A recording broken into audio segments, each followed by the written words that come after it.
మనకి ఈజీగా కనబడేటటువంటిది మన చుట్టూ ఉన్న వాళ్ళలోనే కనబడేది ఈర్ష్య, అసూయ అనేటటువంటి. ఒకళ్ళ ఎదుగుదల ఇంకొకళ్ళకి నచ్చదు. అది అంతర్జాతీయ సమాజంలోనూ ఉంటుంది. భారత్ ఇప్పుడు ఎదుగుదల చాలామందికి నచ్చదు. దానివలన రాబోయే రోజుల్లో కీలక పరిణామాలే ఉంటాయి. నెంబర్ 1, భారతదేశం ప్రపంచ 4వ ఆర్థిక శక్తిగా ఎదిగింది. ఇది యూరప్ దేశాలకు కష్టకాలం. ప్రస్తుతం America number 1, China number 2, Germany number 3, మనం 4, జపాన్ 5వ స్థానానికి వెళ్ళింది.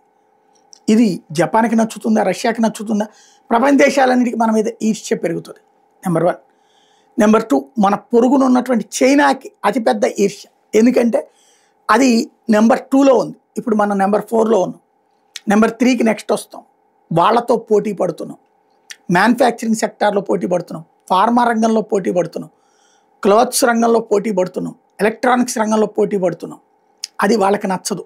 ఎందుకంటే మనం ఎదుగుతామని వాళ్ళకి తెలుసు. కాబట్టి దెబ్బతీసేందుకు ఇక్కడున్న వాళ్ళ భావజాలికుల ద్వారా కుట్ర పన్నుతారు. అట్లాగే Pakistan, the most worst country of the world. అదే ప్రపంచంలో అతి అసహ్యకరమైనటువంటి దేశం పాకిస్తాన్. పోను పోను గత 77 ఏళ్లలో అది తీవ్రవాద అతి నీచ దేశం కింద ఎదిగితే భారతదేశం అతిపెద్ద ఆర్థిక వ్యవస్థగా ఎదుగుతున్నటువంటి క్రమం. అది పాకిస్తాన్కి నచ్చదు. కాబట్టి దాని భావజాలికులతో ఇక్కడ ఏదో ఒకటి చేసి మార్కెట్ దెబ్బతీసే ప్రయత్నం చేస్తుంది. దానికి చైనా సహకరిస్తూ ఉంటుంది. Number 3, America.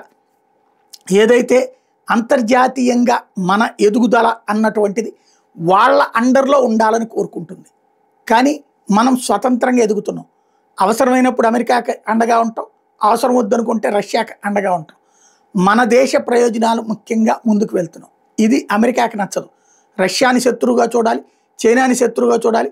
అట్లనే అమెరికా మనల్ని ఏం నెత్తిన పెట్టుకోదు. అది ఇచ్చినప్పుడు తీసుకుని బాంచం ద్వారా కాలు ముక్త అనేటట్టు ఉండాలి.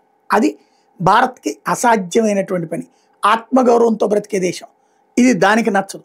కాబట్టి వ్యాపారపరమైన ఆంక్షలు, అలాగే మన శత్రువుల్ని ప్రోత్సహించడం ద్వారా మనల్ని దెబ్బతీసే కుట్రలు అది చేస్తుంటుంది. అన్నిటికీ సిద్ధంగా కావాలి మనం.